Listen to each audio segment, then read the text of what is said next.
बांधकाम विभागाच्या कर्मचाऱ्यांचं आंदोलन आहे। आझाद मैदानावर 7 दिवसांपासून आंदोलन आहे। अधिकाऱ्यांनी फसवणूक केल्याचा आरोप आहे। सरकारी बांधकाम विभागातील अधिकाऱ्यांवर फसवणुकीचा आरोप होतोय। आढावा घेतला आपल्या प्रतिनिधी मीनाक्षी म्हात्रे यांनी। काय सांगाल सर, मागच्या 7 दिवसांपासून तुम्ही उपोषण करतात, आमरण बेमुदत हे उपोषण तुमचं सुरू आहे। 90 कर्मचारी तुम्ही आज सहभागी झालेले आहेत। शासनाच्या वतीने नेमकी काय दखल घेतली जात नाहीये? आता नमस्कार, हे जे उपोषण चालू आहे हे दुसरा आणि चौथा शनिवार आणि शासकीय सुट्टीमध्ये काम केल्याचा मोबदला मिळण्यासाठी हे आमचं उपोषण चालू आहे।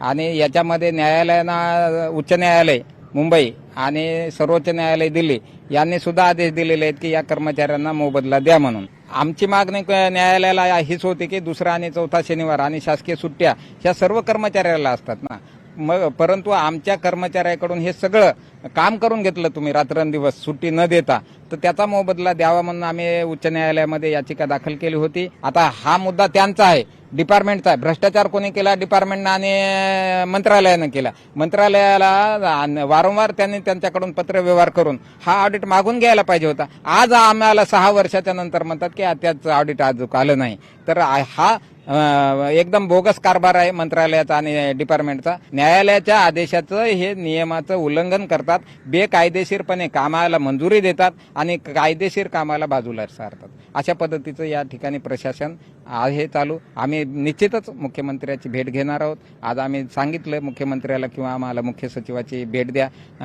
बांधकाम मंत्र्याची भेट द्या, जे आम्हाला वेळ देतील आम्ही त्यांच्याशी निश्चितपणे याच्यावर सखोल चौकशी करण्याची आमची मागणी आहे।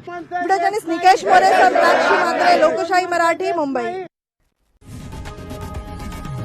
लोकशाही मराठी ऐका, पहा, जागरूक रहा।